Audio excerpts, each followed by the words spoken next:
Well, hello. I'm Janice Martinson. I'm Executive Director here at the Mehawi Performing Arts Center. And on behalf of our team, it's my pleasure to welcome you to our historic theater here on Elizabeth Freeman Way, in the hometown of W.E.B. Du Bois, and on the traditional lands of the Stockbridge Munsee people of the Mohican tribe. So, I am thrilled to see so many familiar faces and new faces as well. We were hoping when this project started that it would involve employees, employers, national, regional organizations, journalists, board members, and you're all here. And this is how things get done. So thank you very much for being here. We're delighted to have the Pay Equity Coalition back again this year to report very good news on what has happened since the original research last year. You'll hear in a bit how this project began as an impulse to amplify the efforts of cultural employees who raised their voices nationally and regionally in 2020 and was born from an inclusive leadership cohort facilitated by Bridge in 2021. The resulting 2023 report, a survey of employers, employees, and relevant literature, although it echoed the passion that cultural employees have for their work, it also revealed the depth of the problem with the long-standing practice of financially precarious and therefore exclusionary cultural sector compensation. We heard that of hundreds of regional cultural employees surveyed, about half of workers said that their wages could not completely pay for basics such as housing, transportation, food, and health care. Most workers had multiple jobs to make ends meet, and 58% said they could only do this work because they had other sources of financial security. If you need to supplement your income to do this work, then pay in the arts is a barrier to attracting and retaining a diverse workforce that's inclusive across race, ethnicity, socioeconomic background, gender identity, sexual orientation, and ability. Or, as we sometimes say, as long as working in the arts is considered a privilege, then only the privileged will work in the arts. When that happens, we lose the richness in thought and experience that diversity brings, and we perpetuate the perception of the arts as elitist. Ultimately, the Pay Equity Project study revealed that the issue was bigger than any single organization could fix without a broader consideration of how deeply embedded, systemic, and inequitable undercompensation of arts workers truly is. So we've begun to change things together. Look at that. And now we see that we are part of an even larger rising national conversation as individual organizations, regional coalitions, and industry associations take on similar work. It's an exciting and hopeful moment. But for many organizations running on a shoestring, changes may seem daunting. Some will question whether they can improve compensation and still balance the budget. But that's the wrong question to ask. The real question is, can we afford not to? As last year's survey revealed, too many arts workers are at the breaking point. They love their work passionately, but they simply can't afford to do it. Passion, as we concluded in the report, is no substitute for a living wage. So thank you again for joining us for this important conversation. Next, we thank Berkshire Taconic Community Foundation for being an early and very generous supporter of this work. The foundation understood early on, when many didn't, where we were trying to go, and they continued to stand alongside this coalition. Would you please welcome Kara McCulloch, Interim CEO of Berkshire Taconic Community Foundation, to the podium. Hi, Kara.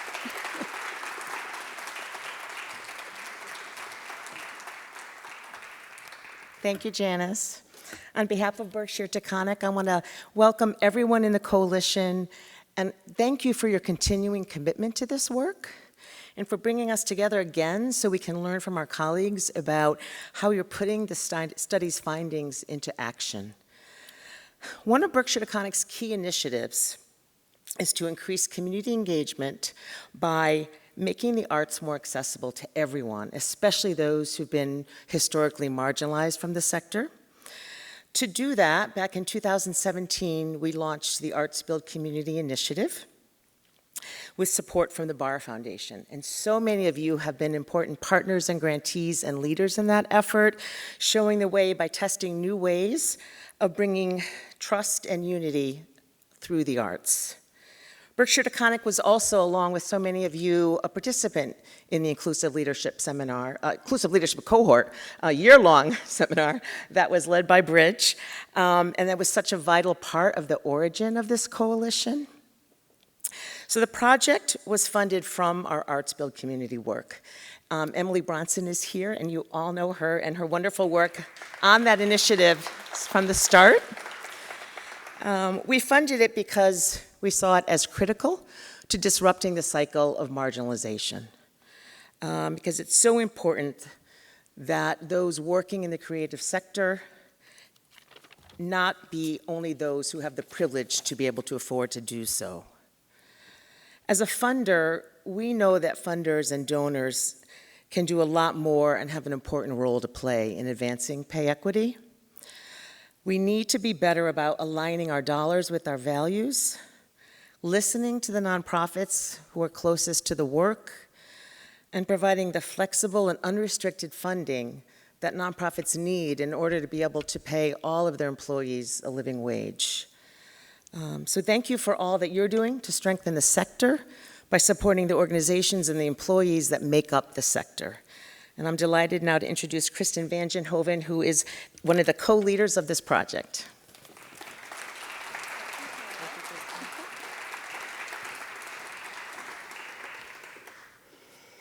Thank you, Kara. I'm Kristen, and I am here to share our agenda. If you have a copy of the executive summary that's been printed out and you go to the QR code, that will give you access to the full report.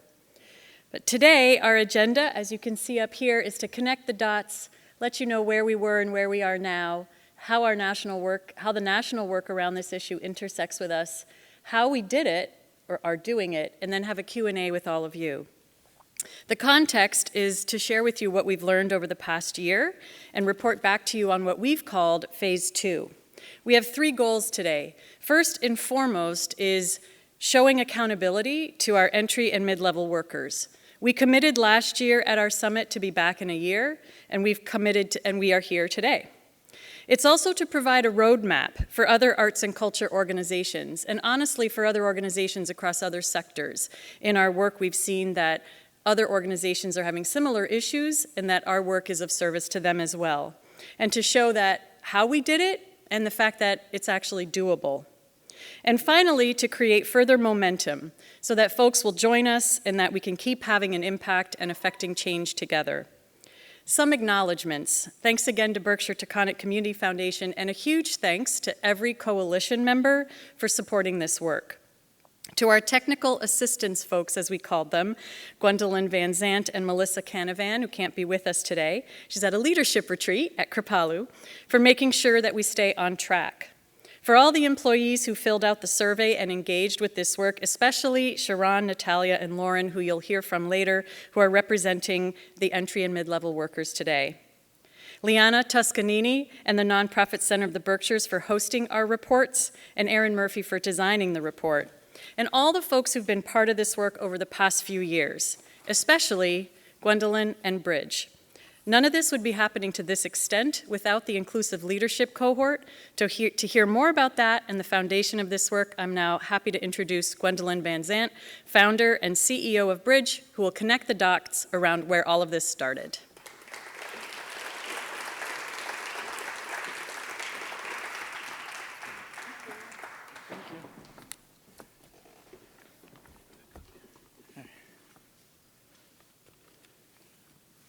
Hi, everyone. So I should click there? Yeah, you mind clicking there? Okay. And I can go down. Okay. Thank you. Can you all hear me? Right. Yes? Hi, everyone, and thank you, Kristen, for that introduction. I'm here to go pretty quickly through a timeline that I believe helped catalyze the work that we're all here to talk about today. So I'm just going to give you the Bridge perspective of how we got there. Hopefully most of you know Bridge. We're 17 years old. I just referred to us as sort of a teenager nonprofit right now, all things that come along with an adolescent. But our goal is really about mutual respect and understanding, and you can see here the many ways that we do that work and some of the foundations of it. I'm going to go all the way back to 2018. One of our activists in our Bridge orbit recommended that I go to Chicago to the Equity Summit.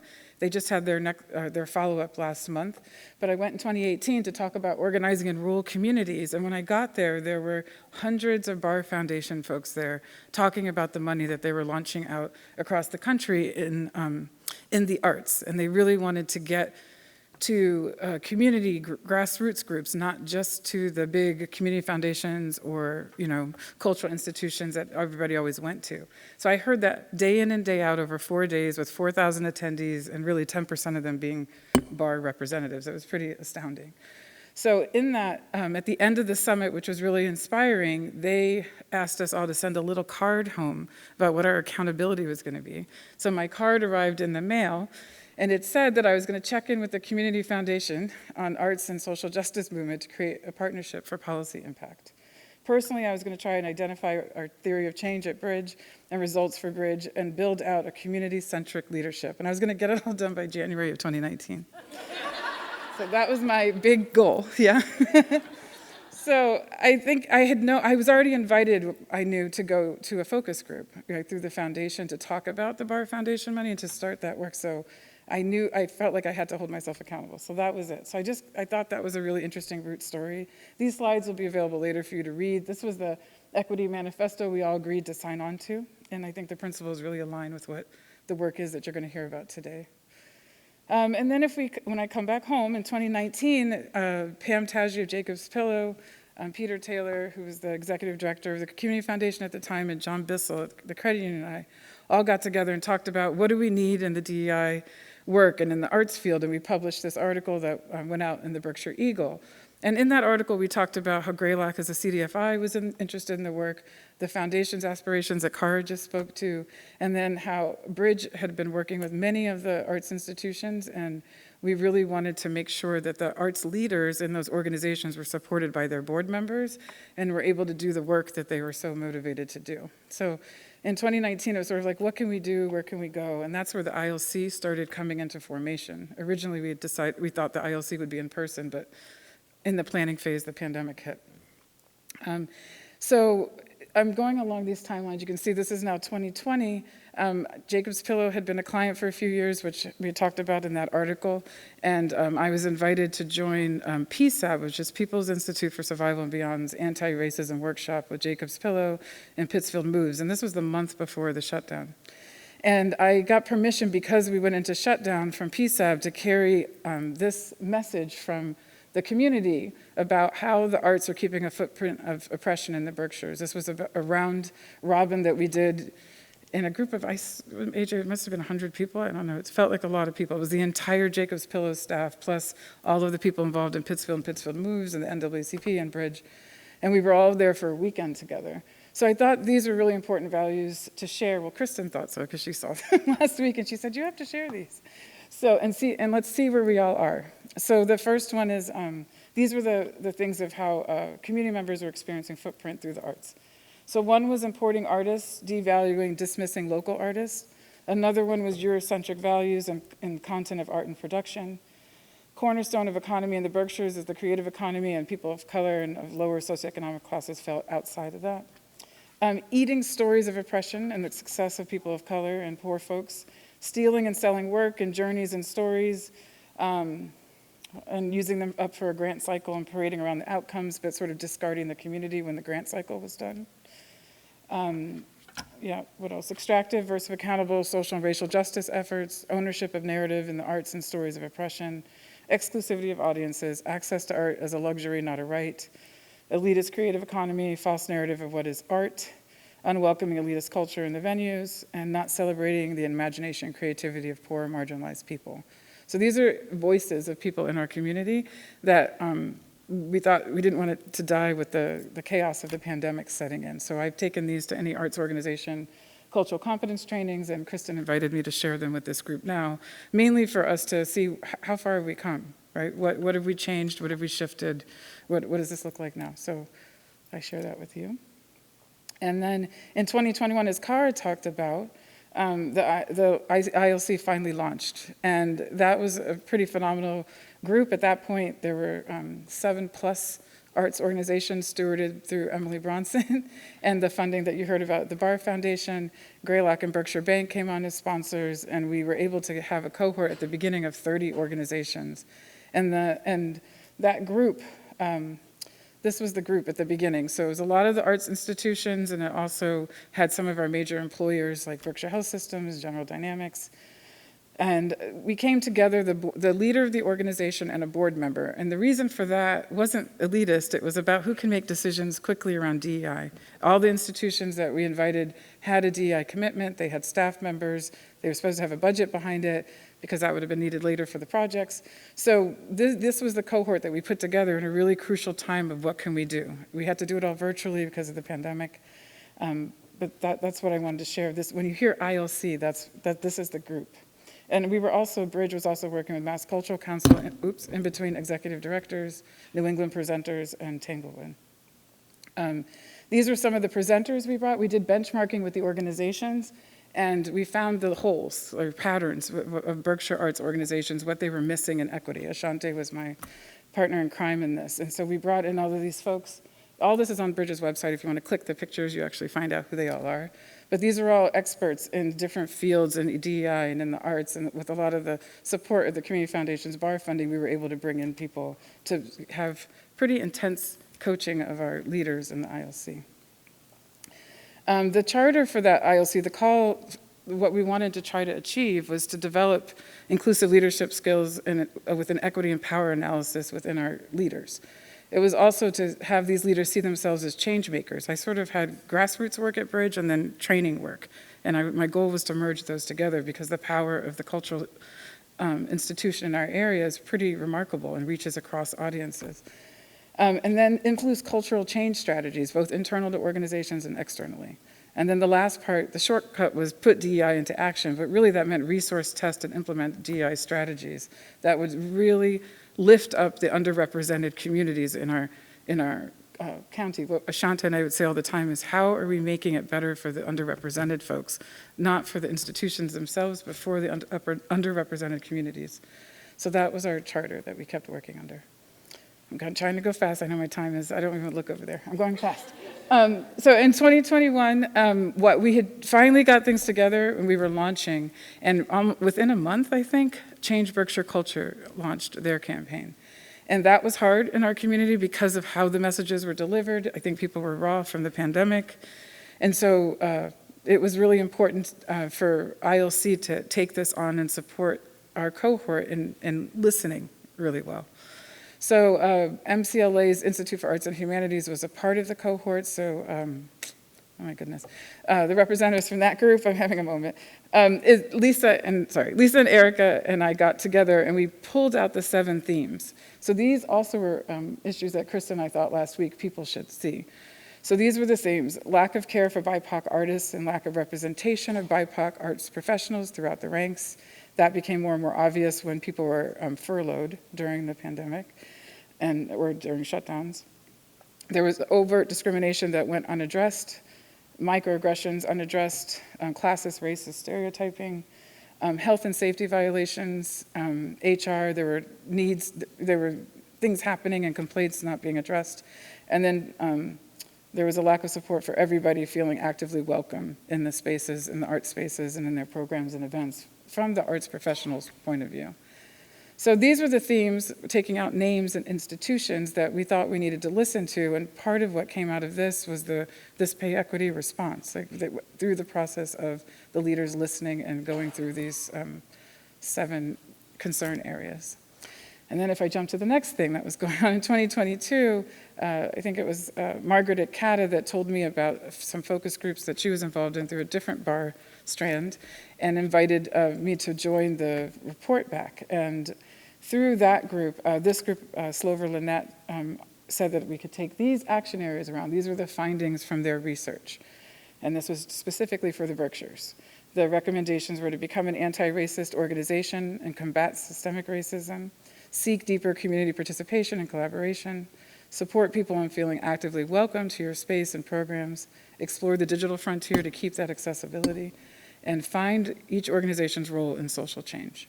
And at that presentation, I was invited to present in the end, so was Tasia of Jacob's Pillow, and also Margaret of Cata, right? So that was what that was, and there's a nice comment about Bridges' impact in that work. What's exciting about that, and this is my last slide, I think, is that when I look back at the ILC, my original plan was to have 4 cross-sector projects come out of the ILC, and that happened. And then this ambitious group that you saw taking pictures at the beginning came up with the 5th project, which is the Pay Equity Summit. And then from that, also last week, we launched the Equity Initiative at Berkshire Taconic Community Foundation. Bridge started getting its own direct funding stream through BAR.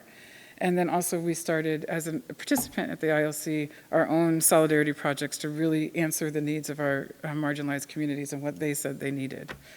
So that's the backstory. I don't know. That's it. Thank you. That was perfect. Thank you. Yeah.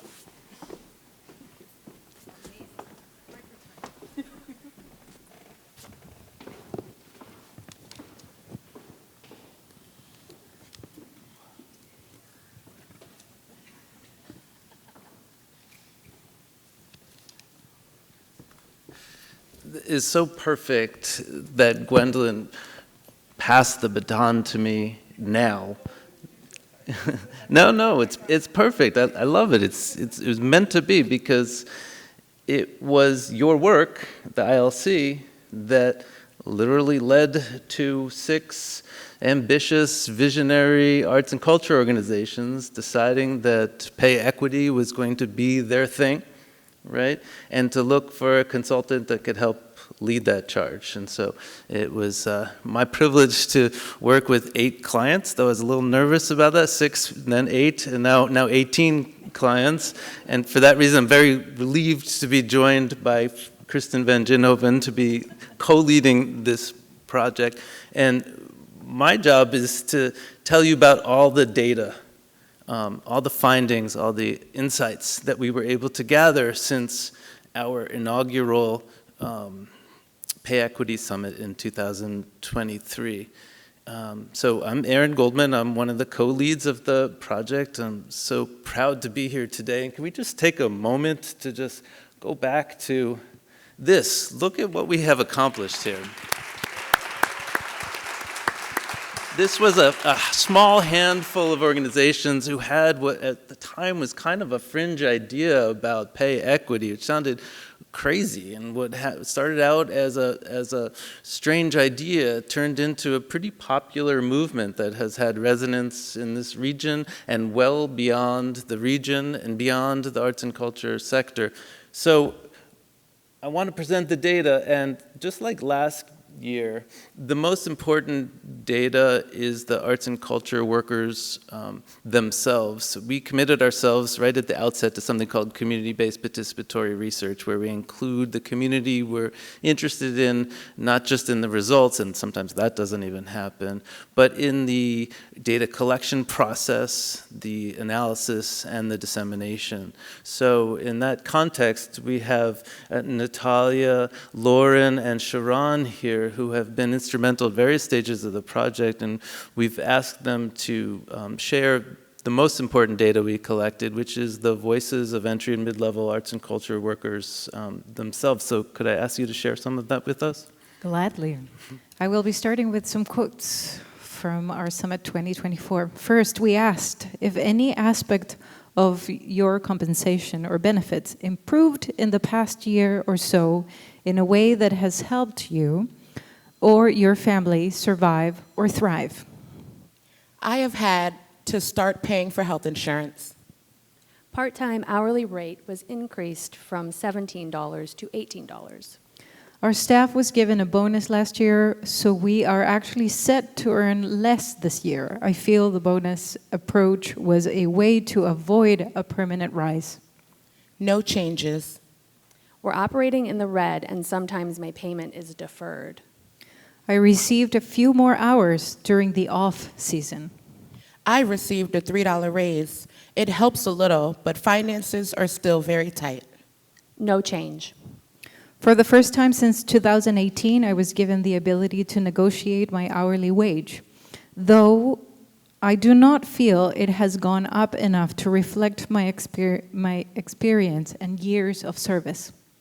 After asking for a raise, I received one, $40,000 to $45,000 salary. However, it is still difficult to feel like I am able to save and plan for my future with this salary. We now offer a retirement plan and health insurance. Yes, I received a raise at my year mark, and we received a bonus. They started offering health insurance, but it is too expensive for me to afford, so I declined it. But then I got kicked off of Mass Health and told I had to enroll in the company plan. No change. I have changed employers and moved up in position. I am now making significantly more with an incredibly generous benefit package. I now have security I never thought possible working in the nonprofit world. I live comfortably and can save money to hopefully purchase my first home in the next 5 years. I am brand new to this organization, but the full covered benefit package was a large incentive to taking the job. Acceptance of hybrid work. I received a 4% COLA and better health insurance. My employer continued to pay increases beyond cost of inflation.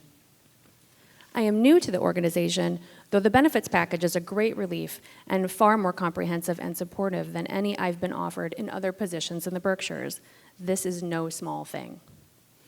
My medical package now includes dental. I now have an opportunity to contribute to a matching simple IRA, and I now have paid holidays and a dental plan. As a result of the pay equity survey, I chose to leave my former employer and take a position with a different arts organization. The pay inequity that was revealed and not amended was too difficult to manage, so I left. I make $6,000 more in my new position, which can still be difficult when compared to the amount of hours I work, but I am not struggling to pay my bills in the way I was before. I received a pay increase of 2%. There was an unexpected and significant bonus along with some extra health insurance benefits. Yes, I was given a COLA adjustment for each of the last 2 years, and it has helped us keep up with rising costs. Vacation time for new employees was increased from 2 weeks to 3 weeks. Yes, I have taken advantage of free dental care. My position became full-time last year. Yes, I received a COLA adjustment at the start of our new fiscal year and bonuses both at year's end and at our highest volume period of our program year. This has been especially meaningful in helping my family put money in savings. I now receive compensation for overtime worked, paid mileage, additional time off for COVID illness that was not deducted from sick leave, and a stipend for professional development. We also asked respondents to share any additional insights, perspectives, questions, needs, or ideas for making change at the employer or sector level. We need a conversation of how bonuses do not help level the playing field. Companies which don't adequately respect or pay their bottom-level workers have high rates of turnover, which costs more in the long run. What if, on a sector level, we combine forces to negotiate better health insurance rates? I make $42,500 per year, no benefits, and don't get paid overtime. I usually don't get any breaks during the day, not even a lunch. I make $40,000 and I'm a single mom, and I don't know how long I can live in debt. I'd love to learn more about this initiative and will get a babysitter for September 25th. Thank you. Yeah, we hope you're here. Yeah, my babysitter is already... I recently turned down a job offer in Hartford that would almost double my salary to do a fraction of the work. Why? Because I believe that we can start to close the gap. But the truth is, if we do not do something, people like me will not be able to afford to stay. Keep doing what you're doing. Museum and other nonprofit cultural institution workers in Berkshire County should all consider unionizing. Salary transparency within an organization is important so it can be ensured that folks of similar positions are being paid equitably. Can the funds that states get for funding the arts have, I'm not following this. Can the funds that states get for funding the arts have some percentage to help with salaries or benefits? Whoa. I think one of the things that gets overlooked with raising wages is employees' efficiency and the quality of their work. Higher wages means a person has more freedom to potentially work fewer hours and still sustain their lives. Healthcare, affordable housing, and higher wages are needed for this area. Arts employers must build sustainable infrastructure. I believe in this project and am happy to participate. I think entry and mid-level workers should be included more in the discussion to increase the potential for lasting and empowered change. Where I live in the Berkshires, housing is very costly and also very scarce. At this point, I feel confident in my employer's steadfast progress in its pay equity initiative. Based on all the work already done and any stated future plans, I believe that positive growth for even more equity will continue. This affords me a trust and comfort that allows me to focus on my work and the plans that the organization has in regards to its mission, instead of working 2 or 3 other jobs on top of this one. Sharon, Lauren, and Natalia, thank you for your contributions and what you do for this sector. Stay seated because we're going to ask you for some feedback on stage.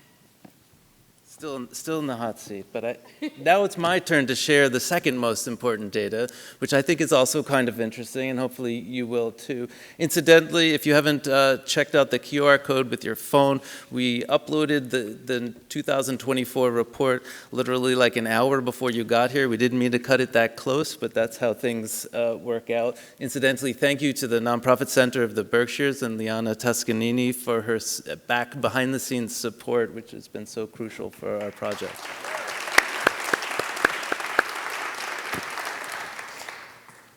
So where we left off in 2023, I just wanted to sample some of the data from then. This sobering statistic that of the 181 workers that responded to our survey, then 80% of them said they cannot imagine or are unsure about their future here. And here in this case refers both to the arts and culture sector, but also this region. We came away last year with a set of recommendations that all of the coalition members committed themselves to, and you heard references to a lot of them just now, ranging from minimum pay rates using the MIT Living Wage Calculator as a reference point, salary bands, tracking compensation ratios, eliminate those unpaid internships, 40-hour work week. I'm not going to go through them all here. You can also download last year's report to see how that works. But I will scoot down to the bottom, which is movement building, that which employers can't do alone and which we need to do collectively to change the structure, right? This was always about changing systems and structures, which is why after 1 year we weren't expecting to see profound results, but still wanted to track the stories of workers and updates from employers. So that's exactly what we're going to do. We've already taken a look at the worker experience. Okay. Oh, okay, sure. Yeah, sorry about that snag, you guys. Out of the hot seat. Thank you, Laura. So this is some of the data you're gonna hear about now. And with the workers, we have the groundskeepers from the Mount, Edith Wharton's home. We had 51 respondents this year, representing 27 different organizations. 61% of them reported meaningful improvements to their cash and non-cash compensation. I'm not going to read all of these improvements, but you can see there's a whole range of them, ranging from cash to benefits to PTO, overtime, mileage reimbursement, and professional development. It's important to think about how these very concrete changes have the potential to trickle up. I'll also point you to this is the staff of Art Oh My on a retreat. Is that right, Jeremy? Yep. What are the possibilities for these changes? And we heard a lot about this from the stories from workers themselves. Those small changes can translate to job satisfaction, mental health improvements, which we heard a lot about last year, and family stabilization, and the potential to improve morale and organizational culture, in turn really contributing to retention and recruitment, and from there, productivity and savings for the organization. The biggest question we get is, this sounds great, how are you going to pay for it? We're starting to capture some of the savings that are helping to offset the investments that employers are making. And we also believe that that trickles up to higher quality artistic expression, and of course, driving the creative economy and supporting the regional demographic trends that we know are happening. But it's not all happy news. There are barriers remaining. Workers told us about lack of overtime, job insecurity, wage disparities regionally, employer reliance on consultant-based employees, and the lack of affordable housing. We also heard about some of those suggestions for improvements around health insurance and equity assessment. The one respondent talked about state grants, but that should also be a consideration for all public and private funders. Worker inclusion in the Pay Equity Project, including the audience for the annual summit, one worker asked for. So let me just take a little poll now. How many of you here today, right now, would identify as entry or mid-level arts and culture workers? Okay, we got some, but yeah, I think we have room for improvement. Let me just ask also, we've really been trying to reach boards of trustees of arts and culture organizations. How many board members do we have in the audience? Ooh, I think we did better on that this year. So we know what our New Year's resolution is for next year. And the final question I want to ask is, how many of you believe that pay equity is good for employees, for organizations, and for the creative economy? Okay, just checking. What did we hear from employers? 19 employers responded to our surveys, and the improvements again ranged through cash, benefits, transparency, inclusion, remote work policy, PTO, which is, incidentally is another one of those answers to how do you pay for it? PTO in different forms, that's free. And systems change, which I'm really excited to get to at the end of my presentation. We did kind of a deep dive with 3 employers in particular, Jacob's Pillow, the Mahawi, and the Mount. Just a few highlights, and all this stuff is expanded in much more detail in the report, which I hope you'll check out. But just some highlights from the profile in the report.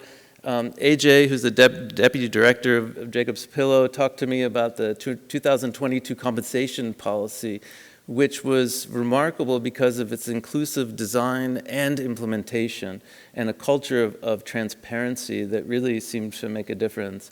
And even though the compensation policy helped make everything consistent and above board, he stressed that individual situations still matter, and that human element really made sense to me, and I appreciated that. The summer festival was reduced from 10 to 9 weeks. That's another really important point. How do we pay for it?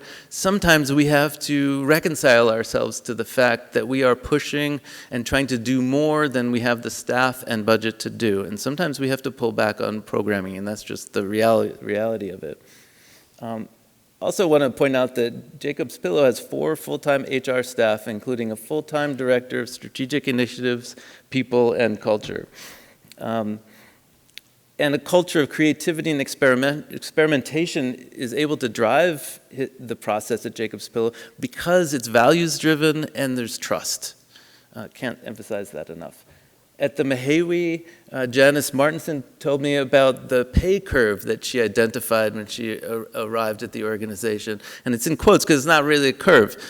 Most jobs stay at a very low level until you get to the top 1 or 2 positions, and then it jumps up. And trying to figure out how to readjust those salaries, Janice stressed challenging that salary comparability paradigm. That's a lot of fancy words, but anyone in HR or leadership positions know what I'm talking about when I talk about this compensation comparability analysis people pay a lot of money for. What it tells you is what the averages are. And if you're not values driven, you're going to be like, okay, we're paying the average, we're good, right? End of story. That's not pay equity. And I think we all have a sense that the average sucks, right? To put it bluntly. That could have been our logo instead of passion pays the rent, the average sucks, right? And Janice stressed that they created a theory of compensation, which was board approved and is a constant reference point for the board and decision making. When you write something down, it takes on a new life, and I think that's important to think about at a systems level. And like we've been saying all along, it's the right thing to do for the employee and the organization. You just told me that you agree with that, so we're good there. The third organization we looked at was the Mount, Edith Wharton's home, and Michaela, who is here. Thank you for your contributions to this, the head of HR there. I want to congratulate Michaela and the Mount for having the courage to issue an anonymous staff survey to get a baseline. And I call it a baseline because look at these numbers, right? People were not happy with what's going on. And they had the courage to do that, to find out the truth, and to do something about it. Pay rate increase of 7%, going from $15 to $18 an hour for entry-level workers. And this wage correction process that looked at longer-serving employees that were sort of grandfathered in at a different standard, and people just like hope no one would notice. Those folks got an average of 11.9% average raise. And then she talked about a new health insurance plan that they were able to find. And one of the things I'm really proud of about this coalition, and if you're not a part of the coalition and considering, think about this. Our meetings where we have kind of a technical assistance clearinghouse and people exchange notes and Kristen and I kind of get out of the way. 2 different organizations have identified insurance brokers to help them find a new plan that expands benefits for employees, reduce costs for employees, and reduce costs for employers. I'm just going to point out again, free, right? Those are money-saving approaches to pay equity. And then finally, we did another national scan to make sure we knew what's going on beyond the region, best practices, innovation, and new data. And I'm not going to stress this great report from TSNE too much because we have a representative from TSNE who's going to say a few words. But I just want to pull out 2 facts from the great report. 476 people in the 10 highest paying jobs, 77% of them were white, 23% of them were people of color. Now, if you look at the 2,200 people in the 10 lowest paying jobs, it flips. It's almost the exact reverse. 25% white, 75% people of color. When you're thinking about diversity, organizations are not monoliths. You have to look inside to see the distribution of people. And one of the central principles of this coalition is that financial precarity is itself an intrinsic problem for entry and mid-level workers. If you are a member of one or more identity groups that have historically or are currently experiencing oppression, those effects compound one another and really drive our work in the pay equity movement. And the last detail from that report that I'll share now is that 85% of organizations don't pay a premium for bilingual skills. Traditionally, that hasn't been a thing, right? But when we start to think about lived experience versus fancy credentials and really practicing what we preach, that's a great example of lived experience and value that many workers bring for which they are not compensated. The last thing I want to mention is this really cool concept invented, as far as I can tell, by these two people in an article in the Nonprofit Quarterly based on their work at Borealis. They coined this phrase restorative compensation. And it's a little bit abstract, but if you don't have the theoretical background, a lot of this practical to-do list items aren't going to make sense. Right? So this restorative compensation idea draws on a culture of neoliberalism whereby market forces, culture, and norms have infused themselves into the nonprofit sector, and we're increasingly talking about and work on profit, or we would call it surplus, and a sort of extraction psychology instead of a consensual exchange. The fact of the matter is that employers need employees as much as employees need their bosses, right? And that helps us think about moving from a dominance culture to more of a liberatory culture. And that really is within our purview to rethink the framework and assumptions that led to these systems of oppression. And then the last section here is systems change. And look at these dates. It is as if the Massachusetts legislator said, oh crap, this event is coming up on September 25th. We better do some things. So on July 31st, the Francis Perkins Workplace Equity Act was passed. On August 6th, the Affordable Homes Act was passed, which has a specific call out, $5 million to explore artisan housing in Berkshire County. Check that out. And then September 20th, 5 days ago, they scrambled and got together something called the Massachusetts Cultural Economic Advisory Council, which happens to feature as members several of our longtime allies in this movement. So we need to change the way we act as employers, and we need to change systems. And while certainly the jury is out, and this is a long-term process, we have reasons to be hopeful here. Next, I want to share with you two special messages from public sector officials who have been instrumental in these exact legislative movements and in the pay equity movement. They wanted to be here today, but it turns out Great Barrington is kind of far from the State House, and they're very busy. And while we don't excuse them for not showing up in person, we do appreciate that they sent some messages today. That's not them.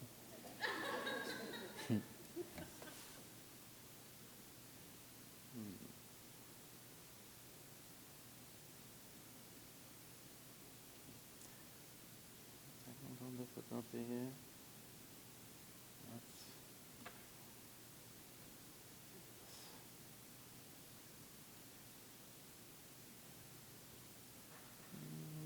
They're there.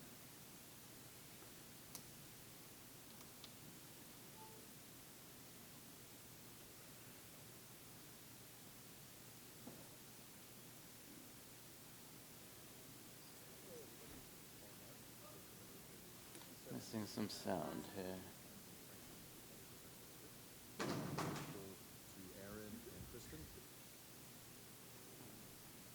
Any ideas?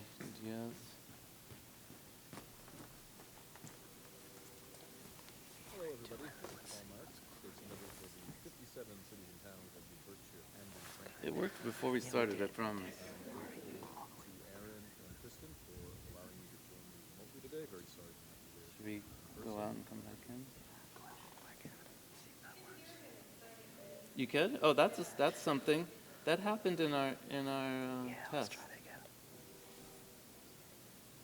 Hello, everybody. This is Paul Mark, state senator for the 57 cities and towns of the Berkshire, Hampden, Franklin, and Hampshire Senate District. I'm grateful to Aaron and Kristen for allowing me to join you remotely today. Very sorry to not be there in person, but you're tackling such an important topic.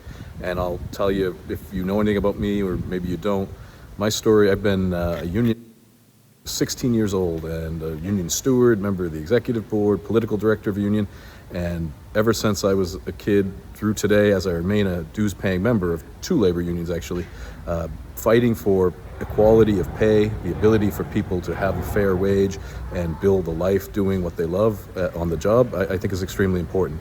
And so in the Senate right now, as the chair of the Joint Committee on Tourism, Arts, and Cultural Development, whenever I get the chance to say what I'm about to say, I take advantage of that chance.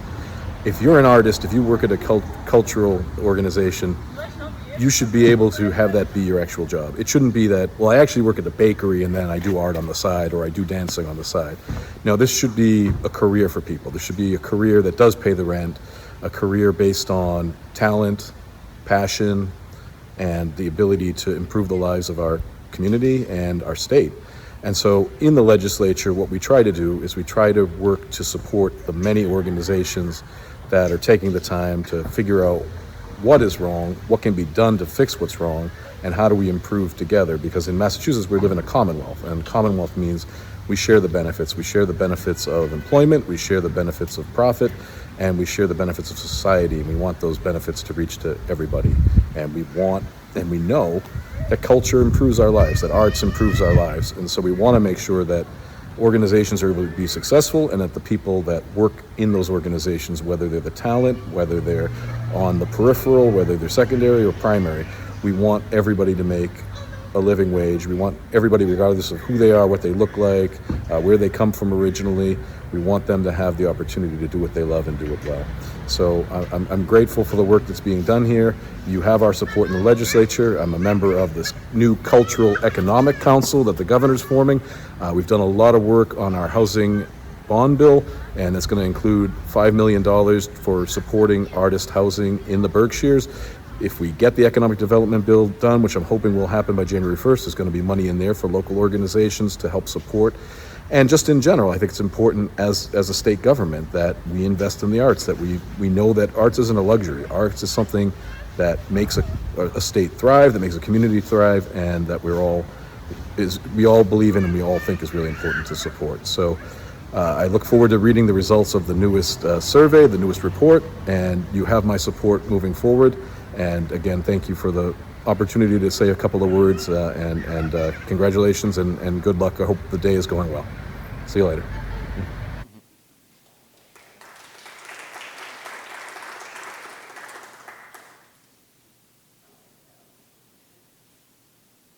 Administration. Thank you for inviting. Hello, I'm Lauren Jones, Secretary of Labor and Workforce Development for the Healy-Driscoll Administration. Thank you for inviting me to speak at today's Pay Equity Summit.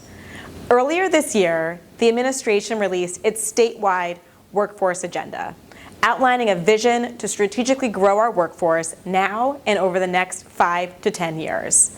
Central to this agenda is a commitment to equity, not just as a goal, but as a guiding principle. It is a core value of Governor Healy and Lieutenant Governor Driscoll, shaping every decision we make to ensure our Commonwealth is a place where all individuals have access to opportunities and the support they need to succeed. Among strategies, we focus on addressing wage inequality. That is why I was proud to stand with Governor Healy, Lieutenant Governor Driscoll, former Lieutenant Governor Evelyn Murphy, and so many advocates when the governor signed the wage transparency law at the end of this past legislative session. It will become a vital tool in our effort to close the wage gap here in Massachusetts. Wage transparency is more than just a policy. It's a step toward building trust between employers and employees. It promotes fairness and helps employers stay competitive in today's economy. But our work doesn't stop with wage transparency. It's part of a broader set of initiatives that includes expanding access to affordable childcare, increasing opportunities for upskilling and reskilling talent, and ensuring that all individuals, regardless of their gender, race, or background, have the resources and support they need to thrive. Massachusetts has always led the way in promoting fairness and opportunity in the workplace. By continuing to prioritize equity, we will build a stronger, more resilient economy, one where everyone is valued here in Massachusetts. Thank you and have a great summit.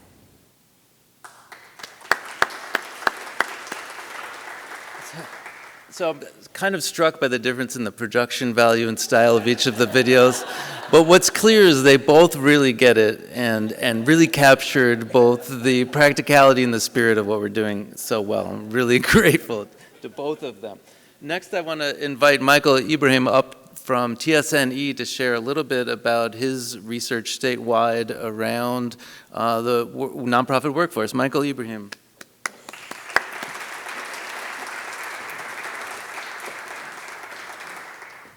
Does that look right? That looks great. You could just advance there. Sure. Thank you all for having me just for a few moments today. But I want to start by saying cultural workers are essential workers. I'll say it again, cultural workers are essential workers. I just had to put it out there. Thank you. My name is Michael Ibrahim. I'm the Chief Program and Impact Officer at TSNE, that stands for Third Sector New England. But more importantly, I'm on the board of the Berkshire Arts Center. And so we have been working towards this and having a lot of conversations on the governance side of the organization on how to implement this at our organization. So thank you, all of you coalition members and community members who are putting this forward. We're putting into practice, so thank you for that. I was asked today to talk a little bit about the study that we just released called Valuing Our Nonprofit Workforce. And this report we've been doing since 2010. So this is our 4th edition of this report. We've got some longitudinal data that we've been able to look at. And most importantly, we've been able to work with phenomenal partners like Aaron and Kristen in order to get more representation in Berkshire County and also to be able to stand together in movement building, because that's what this is leading us to. So I just wanted to highlight a few items of our report. First of all, this is TSNE. If you don't know who we are, we're the country's oldest fiscal sponsor. We are a nonprofit consultant, cohort learning organization. We own and operate the Nonprofit Center in Boston, which are full of nonprofit organizations and foundations who are tenants in our building. We manage 15 different nonprofit spaces across Cambridge and Boston. And we also just launched shared services for organizations to be able to create a cooperative when it comes to workforce development, both on the back end and the front end. These are our core values. They infuse everything that we do, including this research report. So I just wanted to highlight a few of the data that we saw, but this report is hundreds and hundreds of pages, so I don't have that much time for us tonight to go through all of this. But these are a couple stats that really stood out for us as we were looking at what was happening over the past year. And there's a couple stats here, but it really points to the average worker who are starting out in this field qualify for state and federal benefits because the pay is not enough to do it.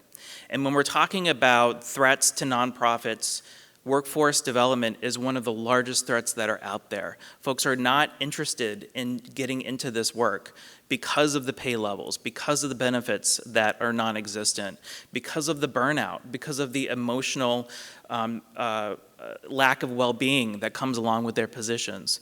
And so this movement rides along with that data to improve that. And we see that at the entry level. One of the exciting things, and now law, which is great, we'll pull this again the next time, is organizations who are actually putting in pay equity as part of their strategic priorities. And so a lot of organizations, 86%, the screen is really small over here, 86% have that in their strategic plan. So it was really exciting to see that come through. And how organizations are funding this, it's no surprise that many organizations are looking for additional fundraising to make that happen. And that could be individual donations, annual appeals, but also getting rid of that 10% indirect cost. I don't know who created that. It's not real. So understanding true overhead for programmatic work and be able to convince funders to fund that to break the nonprofit starvation cycle. Absorbing already existing resources, doing more with less, as Aaron was talking about, some layoffs and other data right here. So we stand in in solidarity with this movement. Many of our recommendations are actually the recommendations coming out of this report and this movement. And we are actually convening next month at the Boston Foundation. The Boston Foundation is the foundation that funded this work for us this past year, in order to bring in policy leaders, Mass Nonprofit Network, the National Council of Nonprofits, in order to work together to address the system change that are needed to move this forward. Because all of this can't rely on organizations. It's just impossible. We need true system change in order to move this forward. And the last thing, because I'm real quick here, our report is free and available to anyone who would like to take advantage of that. You can go on tsne.org.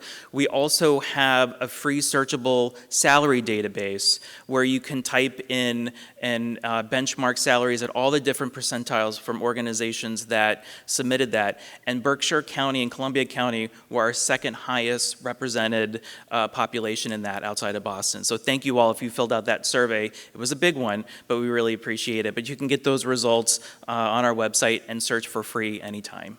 Thank you. Michael, thank you for the work that you're doing. Thank you. It's great to have statewide partners, and that concludes our section where we're talking about the data we've collected. We want to call Natalia and Sharon and Lauren back up to ask if they have any perspectives, reactions, interpretations of all the data that's been thrown at all of this. While they're filing, and I just want to mention Oh, Michael. do we? Well, let's see. But Michael, you mentioned funders. Funders don't just pay for this nice, cute project. There are real implications for funders doing things differently, right? And making sure that the money is unrestricted and they pay for the capacity to get programs done. And, by the way, take care of their own workers, right? Because those are also nonprofit sector workers. So thank you for calling that out, Michael. So to the group, I mean, on any level, what were your reactions, thoughts, interpretations based on your own experience? We necessarily can't have the same perspectives that you do, so help us understand. All right, I'm number one, so here we go. My general feeling is that it feels like a hot skillet where you're dropping a cold drop of water. As a it's really funny, as an entry-level or mid-level worker, mind you, I have 20 years of experience in the industry, but I have been working for Mehewe Performing Arts Center for a year and 2 months. Do I know what I'm doing? I know what I'm doing. Do we know what we're doing? I'm going to throw a personal example. Last year in the month of November, for 3 weeks, my husband took a third part-time job. We filed taxes jointly. It affected our health insurance.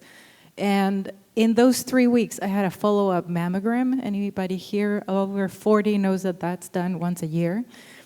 I had to pay for that one mammogram what my husband made on that new part-time job. So it's that very, I go through the entire list of quotes and I feel that fear of leaving the mark of low income.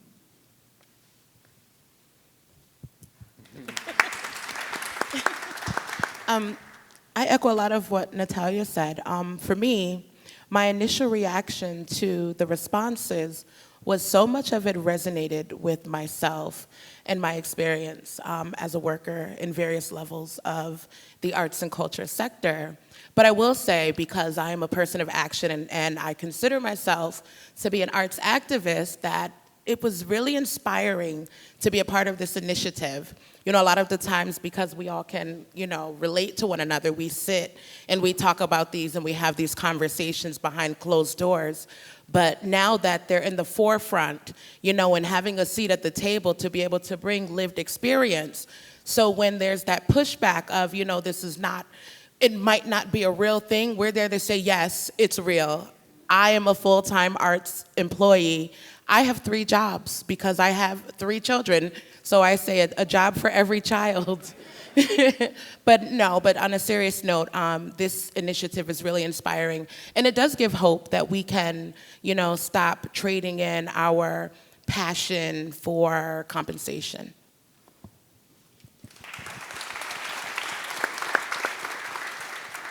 I was trying to do the math of how many years between us, so we're at 47 and a lot on stage here. Yeah, so similarly, I'm glad that we're sharing these stories so that we can see the through line here. I have 27 years experience in the arts in Chicago, Detroit, and most recently here in the Berkshires. 26 of those years was spent in a massive amount of stress and precarity and struggle. And that includes in leadership positions, I might add. But as an artist as well, you move back and forth between jobs so that you can sometimes make your work, you can sometimes pay your bills. So you're doing this like hopscotch thing all the time. And at some point that starts to fail. And to pull back from the personal to sort of a 30,000-foot view, 26 years, like I said, spent, whoa, Nellie, we're on a ride, to this last year. In fact, it's my 1-year anniversary with Kata. I had 3 job offers a year ago, and I chose Kata because of this work. Margaret and the team were so transparent with their policies and striving towards equity and things that have frankly never been spoken about, even when I was a director level at a $15 million organization. This kind of stuff isn't spoken about. So it's really radical. It's really motivating. It's inspiring. And I will say that those other 2 job offers, their names were not on the slide earlier. And I say that to sort of wrap it up with, you can see the difference. My husband works at a place, no, truly. My husband works at a place that's not on the list. And you know, we have similar kinds of stories. So it's important. Everybody that is here and committed to this work, we are noticing the difference at the mid-level, and it's only going to continue. So thank you. Lauren, Sharon, Sharon, and Natalia, thank you. And a special shout out to Kata, who really has been doing heroic, radical work in the field. If I could ask those on the coalition who are going to be part of our coalition panel and get Thomas to help us put out some chairs. We're going to move to the coalition panel section of this for about 15 minutes, and then we'll be taking some questions. And during the question period, so if Art Omai and those of you that have, are going to participate, if you can get yourself set up, and I'll just share with everyone, Berkshire Music School, Flying Cloud, Kata, Jacob's Pillow, and the Mount. If the representatives could join us up here. And when we get to the Q&A, we really would like to begin with any questions or comments that are directly from any entry and mid-level employees that are present who would like to share or would like to speak. We're going to be focusing on hearing from you around what do you need, some context around a little bit about what we just heard. How did this presentation land? What are next steps according to you? How can our coalition be more accountable to you? And we'd like to see if you have any comments or other things you'd like to share. For those of you, as we head into the question and answer period, please just make sure that if there are entry and mid-level employees who'd like to speak, we're going to have them go first, and there'll be one microphone that'll be at the end of this aisle. And then we'll welcome other folks to speak after that. So we have some great representatives here from the coalition who are going to help us talk about how you did this. So we won't take time to sort of introduce you all, but maybe the first time you speak, you could share who you are and which organization you represent. The questions that we would like to get to really understand how you went about doing this work is, to start, who were the people you had to persuade to get on board with this pay equity work, and how did you do it? And we'll try to hear from all of you at some point. We've got about 5 questions, but if some of you are raring to go with that one, please feel free to jump in, and then we'll try to get to as many of you as we can. Who were the people you had to persuade, and how do you do it? And hopefully we're in a brave space, and you'll feel comfortable sharing that. Is this on? Yep. Great. So in terms of who we had to persuade, or who I had to persuade. This is Luis from Berkshire Music. Luis Granda, Berkshire Music School. Sorry. So I didn't really have to do much persuasion. What I really had to do was lay out the facts. I said, these are our faculty members, this is how much they're making, and I think it was pretty clear that it wasn't enough. It wasn't a fair amount. I think being open and clear with the board sort of made the case. And then from there, we could start to look at how to actually make changes. So, it kind of spoke for itself, honestly. It was just a data thing on my end, just showing the numbers. And that sort of told the story. Hi, I'm Jeremy Adams from RDOMI. I sort of took over this position from Gavin Berger, who started as part of this coalition. I think it's simply persuading or presenting the facts to the board of directors, right? That's the people at the top of the chain who may need. It's not really persuasion. It's just about laying out the situation and trying to present the data and the facts to them. You guys came and did a presentation to our board, which was extremely helpful, because once you just start seeing the numbers, that becomes real. I'm A.J. Pietrantone from Jacob's Pillow. I would agree with that. I think it's really important not only to present the data, but also to have the plan of how you can implement it, because and being able to be facile about the details of the financial impacts and how it can be covered, the cost savings you would have around the expenses of a turnover in an organization, and so being really on top of that and knowing how it can impact the mission of your organization, which is real, is very important. Hi, I'm Michaela. I'm here from the Mount Mer Human Resources Manager, and what we kind of did to, who we had to convince to start diving into this work actually really started last year from the work that this coalition did. And I had been so inspired that I went and looked at every one of those recommendations and went to our executive director and said, here's where we are. Here are the ones we're not meeting. And then that really drove, okay, can we dive into and start addressing some of our own internal practices to align with those recommendations? So once we had that data of here are what best practices are, here's what we're not doing, the work kind of took off on itself.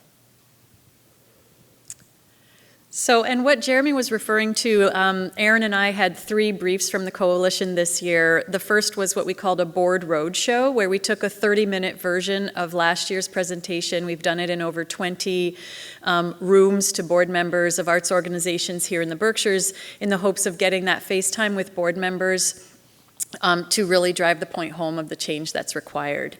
And then the second piece was to make those connections around the systems change and really identify what the main areas are that were coming up for all of us, as you saw, around healthcare, insurance, and around transportation, and of course housing. And then the third piece was to organize this summit. So that's what Aaron and I have been tasked with for the last year. So thanks, Jeremy, for bringing that up. I would like to ask, who did you go to for information as you were trying to tackle these recommendations, figure out how your organization could implement some change? Who were some of the people that you went to for information? I will say this coalition was incredibly. That wasn't a trick question, but thank you. Yep. And you are? I'm Margaret Keller. I'm Executive Director of CATA, Community Access to the Arts. So being CATA really began investing in this work quite some time ago, but certainly our participation in the coalition has enhanced it. Other equity-based trainings that we have been able to really dig into are work in the ILC, absolutely, as well as other equity-based trainings. But I would say fundamentally, who you go to is your employees.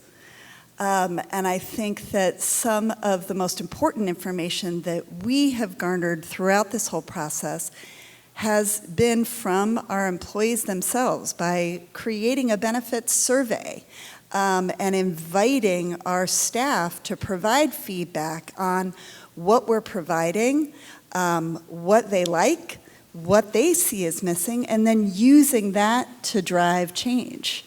Yeah, and I can provide lots of examples as we go on about specifics, but I think really turning to our employees themselves to say, what do you need, is a critical step, and then building that into the annual budget, building that into the multi-year plans, building that into the strategic planning. That's where you really start to drive change forward. Does anybody else want to expand on who you went to for information? I mean, Margaret really hit it, and that's kind Yeah. of what we did as well. Is we really asked our employees of how they felt based off of, again, the work the coalition had done last year, and then really tried to engage in fellow organizations that produce salary data, such as TSNE and NEMA, and just start getting those baselines. But again, at the most important bit is the voices of our employees and what actually benefits them. Wonderful.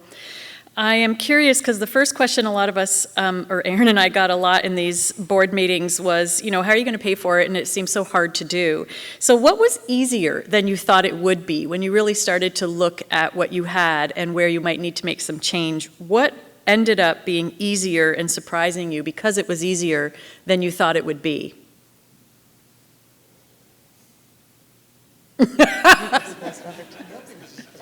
Easy thing. No, I can't think of anything that made it easier. I can point out that, as I said, I sort of inherited this role from Gavin Berger. But one thing that Automite did, I think, back in 2022 now, was to, as part of all this, there was a big salary bump to try to get salaries across the whole organization up to a slightly better level. And we're not where we want to be, but that sort of got us to a point. The one thing that we did notice in 2023 was we probably spent $15,000, $18,000 less in recruitment costs, basically. So there was a clear saving right there. If you retain employees, you're not in that constant cycle for trying to find new employees, and that doesn't even factor in the fact that if you're constantly having a high turnover of staff, the effect that has on an organization in terms of its ability to function as properly as it would like to do.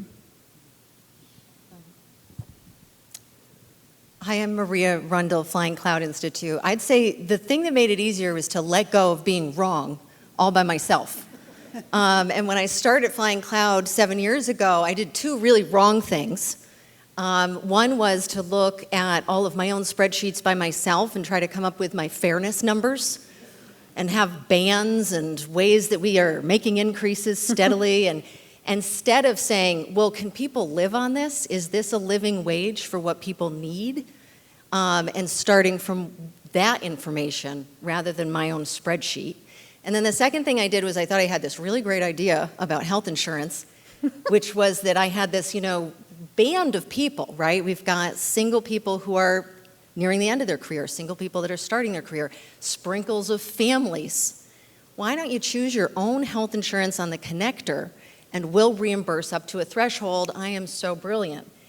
And it was really only when we weren't hiring amazing people and special people, which all of Flying Cloud's work depends on, that it finally dawned on me how wrong I am, that that's not a great, brilliant solution. And what are the staff members saying? And as soon as I started listening to staff, they were saying it's a huge headache to do anything on the connector by myself. And so just letting go of this idea that I was a union organizer. I organized lots of unions in Chicago and Detroit and Baltimore. I felt like I came from the right perspective, and yet, boy, did I not get how wrong I could be when I just kept doing things myself. So being part of this coalition, being part of reaching out to Margaret and saying, what are you doing over there? And pacing the parking lot and talking on the phone with Kristen about retirement benefits. And then our amazing and wonderful board and our board of directors joined me. And so finally, letting go of this idea that Maria could come up with a great idea and instead being part of a bigger solution.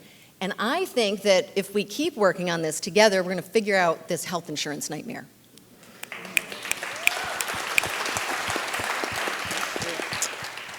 I would just add, leaning on the turning to your employees, also being transparent with them about the journey that you're on as an institution, and that you can't fix everything at once, but if you share your goals and how you're trying to work with them to make change, it helps move you along in a better way. So you've brought up things like having humility as a leader, leaning on other people, being transparent with your staff. Are there other ways that you'd like to share what accountability looks like in this work that we haven't touched on? And while you're thinking of that, if there are other coalition leaders here who are inspired to share an answer to any of these questions, I invite you to come up here. This will be our last question. So if you do have something, if you're a member of the coalition, that you'd like to add to this conversation, feel free to jump in. I'll say to hit on accountability, I think something for our organization has been the buy-in from our board. So recently, our board of directors, through us starting this work and slowly moving the needle at the Mount and committing to our employees, we now have an actual HR and compensation equity committee that sits on our board that holds our management team and us accountable to, create philosophies, build it into our practices, and having that accountability from our board and that buy-in, and then having a way that we communicate that to our employees, I think is very important, and then you don't lose track of the work. It's wonderful to get started on it, but it's important to continue and keep addressing things. And, some of it does have a large financial impact, but a lot of this work doesn't and has a very powerful impact on employees that doesn't have to break the bank.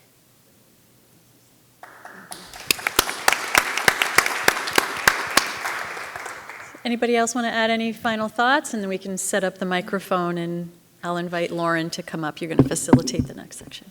I think accountability, writing it down, I think Janice said that earlier, writing it down, writing it into your plan, writing it into your budget. Our budgets are expressions of our values and our commitments. So if we're getting it into the budget, that supports accountability.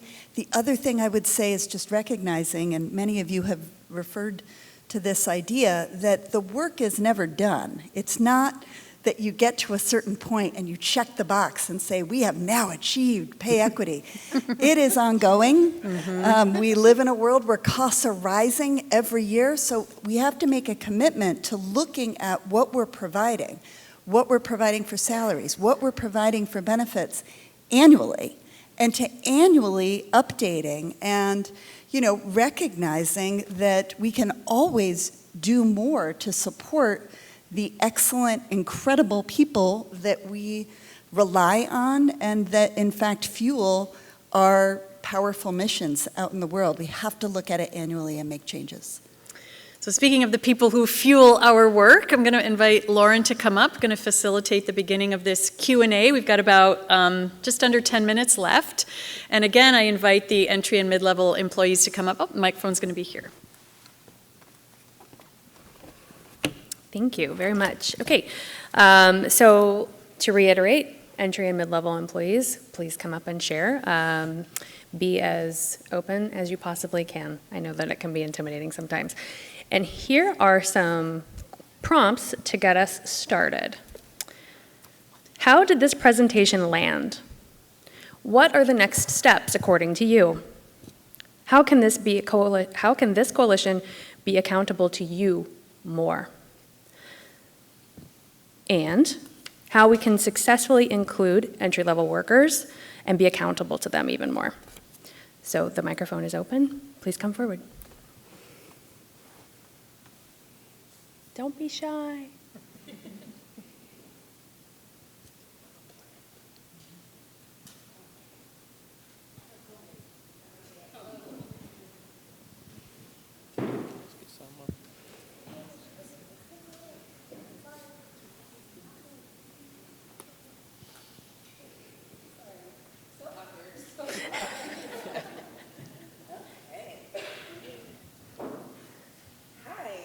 Hello. Hello, everyone. Hi. I don't know.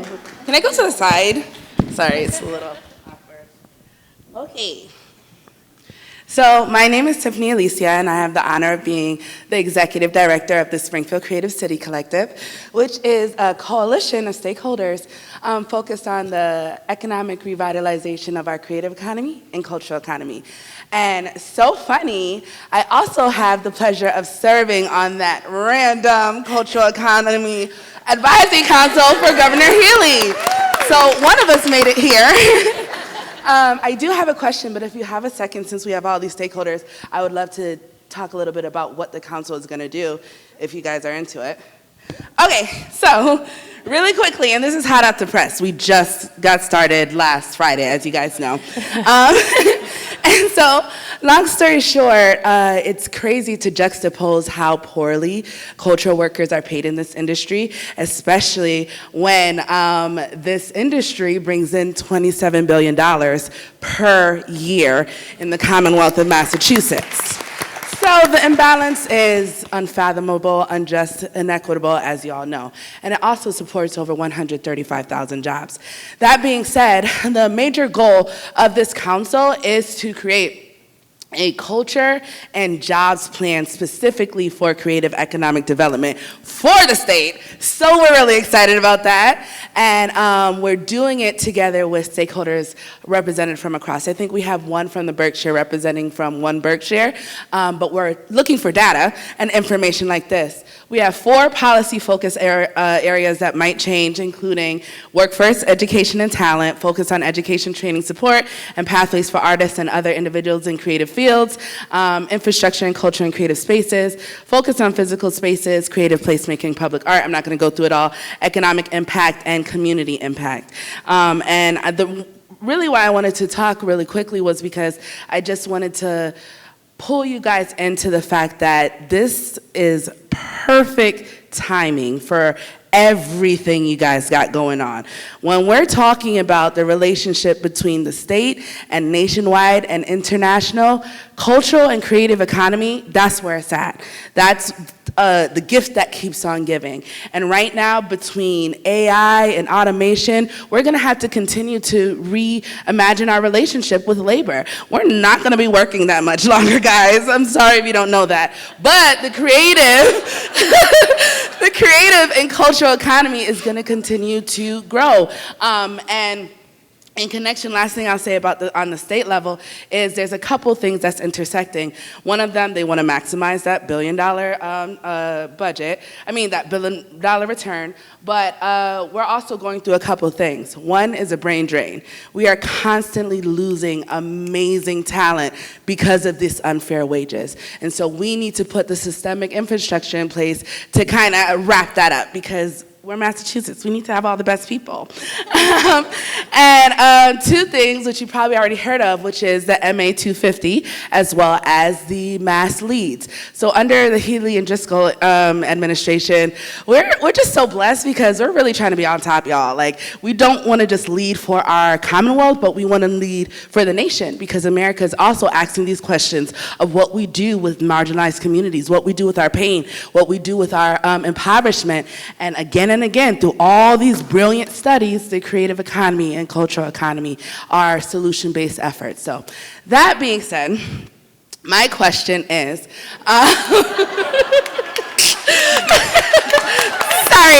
I had to say something. My question is in regards to, I love how you guys are talking about like entry and mid-level, right? When we're talking about systemic change, though, there is the micro, macro, and meso levels of changing. What you're doing every day on the day-to-day basis and what all these other scales can do. That being said, as we're building this legislation, do you guys in your report have any recommendations that is applicable to our state right away? Or is it more so only being able to be affected through collaborative, one-to-one organizations and things of that nature? And is there anything I could take away to go back to this frazzle of a committee that is now available to us to really highlight what you guys are doing here?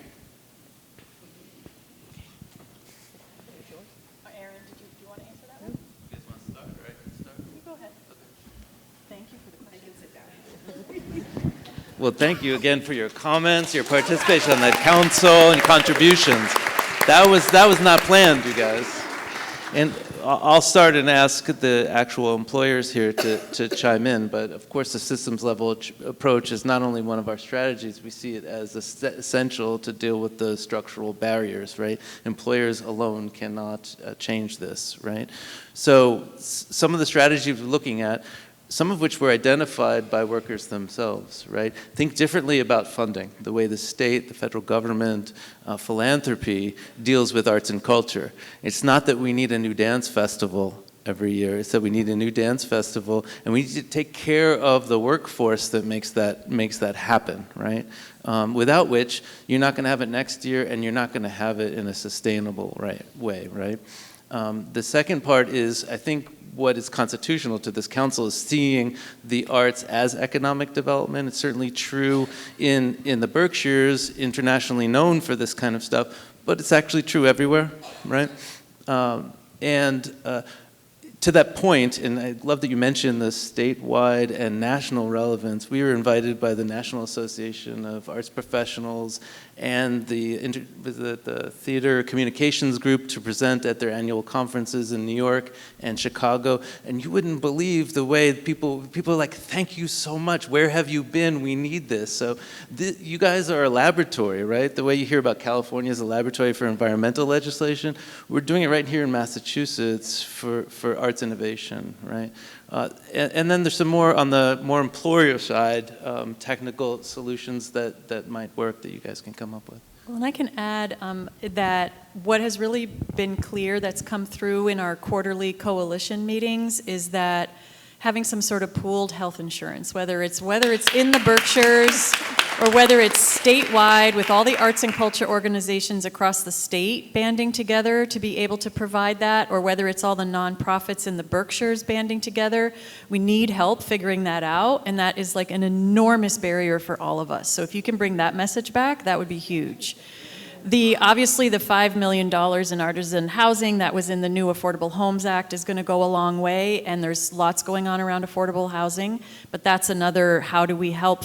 Many of us are seasonal, many of us have people that come here, many of us spend an enormous amount of our budget on housing, and it also doesn't help us bring talent here because we can't help them find a place to live, and they can't find an affordable place to live. And then finally, I would say transit. We've got we're creative people, so we have creative ideas around how transit could work. One, for example, is, are there local artists who want to be small business entrepreneurs who could start their own micro-transit? We're learning this from Great Barrington that has a transit going on. And then we have just like one bus that goes up and down a route. So is there micro-transit that could go like a spider across? And we have, your representative is Lindsay Schmidt from One Berkshire. They've been doing a lot of work around what that could look like. That would allow a small business for a local artist who could run the micro-transit. They could do offshoots in the evenings when people are at our institutions until later in the evening and there's no bus to go home. That would really help. Or figuring out how to get other ways to get microtransit options here. I would say those are sort of, and then to grow on what Aaron said, it does need to be a psychological shift in the minds of all of the folks working at the level around the threat is real. I mean, we are losing, the brain drain you mentioned is happening. We all have examples of that. In some ways, I'm an example of that, right? Where people have to leave the arts because they cannot afford to stay and they can't figure out how they're going to support their families and all of that. So people have to understand and start to understand, and I think increasing the transparency of what goes into creating art. A lot of people show up at an opening night or at an opening of a gallery or at the beginning of an exhibition, and they don't really understand at what cost and on whose back all of that has been created. So opening up that process and with more transparency would also help.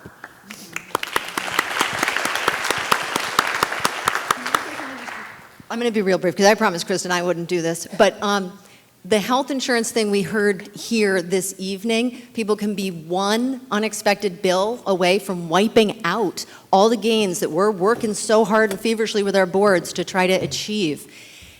The Mass Core Retirement Plan.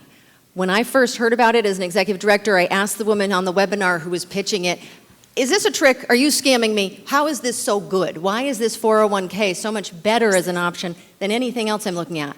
And the reason is because the state of Massachusetts put all their public employees on the Mass Core plan. When they came into that contractual relationship with Empower, they said, we will hire you, Empower, to run all of the retirement for our state employees if you will provide the same service to our small nonprofits for free. So my staff now and myself, we have access to this fantastic retirement plan. The organization can afford it. The state is using its leverage on our behalf to make that happen. We cannot individually come up with these health insurance plans that won't wipe out the gains that we're trying to make with these tiny little shifts from $15 an hour to $18 an hour. We need to organize, and we need the state to support that with big solutions and to recognize the levers that they have at their disposal. We make up not only the big part of the economy, but 33% density of the workforce right here in the Berkshires. That's a big deal. Let's start working together. I'm sorry, Kristen, I know I said— Go, Maria! Yeah, Wendy has a quick comment, and then I'm going to close us out. Yeah, I just have a quick comment about something that we would like. Wendy Healy, Venford Hall, Executive Director, and along the lines of wish list items, grant funding that is directly applicable to pay equity staff salaries. When we— Multi-year. Yes, absolutely. We apply for grants all the time, and very rarely are operating expenses allowed, and when they are, staff salaries are specifically carved out. So that would be a specific ask. Thank you. Thank you. So, thank you, Wendy. I got a text message, and I thought it was Aaron giving me a message to close up. But no, it was my 10th, I'm a Democrat, please get involved in the election text message. How many others are getting 50 text messages a day? You're all registered to vote. I don't work in an arts organization anymore. Go Kamala. All right, so to close us out, what a phase 3 could look like if we got, regardless of the funding we get, all of us have committed to continue to meet quarterly, to have our lab conversations together, to continue to learn from one another. And Aaron and I have agreed to do that work continually with the coalition so we can capture the expertise that's in the group and continue to learn from one another as we make change. At the moment, that's what we're able to do because we're all professionals and we have lives and we also need to be paid. And as we've learned in the Berkshires, it's not like the leaders of the Berkshire nonprofits are making such great money that they are so much above everybody else. What we could do, and you can take this back as well, if we were able to get more institutional funding, if some of that $5 million that's in the Homes Act would come to our coalition, or if the Boston Foundation decided it wanted to support our work because TSNE and others were using it, we could identify one of those structural barriers that we just talked about, and we could really pilot things inside our coalition to gather data around what might work and be able to report that back. We could continue to report and record and gather the data around the progress that's being made toward employer and collective change. We could continue to grow the coalition. That's been a big part of Aaron and my year, has been to grow this from 6 to 8 to 18. There are so many arts and culture nonprofits in the Berkshires. We could continue to grow this and then have a louder, larger voice with which to be advocating at the local, state, and federal level. And we could continue to creatively figure out how to include those entry and mid-level workers in all aspects of the work, as we have done more today than we did last year, and we could keep growing with that. And finally, we could document our progress and any barriers that continue to exist, because this is a marathon, not a sprint, and we're working within a system, as Michael Bobbitt say, that is already flawed, to put it mildly. So we could report our continued progress at a 2025 Pay Equity Report and Summit. So if those of you that believe in this work have access to larger institutional funding that could fund this work, please make sure to contact Aaron and I. But regardless, know that all of us in the coalition know that pay equity is intrinsically valuable. We see it leading to organizational effectiveness, artistic expression that inspires, and a vital creative economy. We have come a long way towards these objectives in a short time, and we all recognize how much further, as we heard from the employee anecdotes earlier tonight, how much further we have to go. So we're going to continue that journey, continue to affect change. We hope you will join us, and we're immensely grateful for you for joining us tonight. Thank you, and have a great night.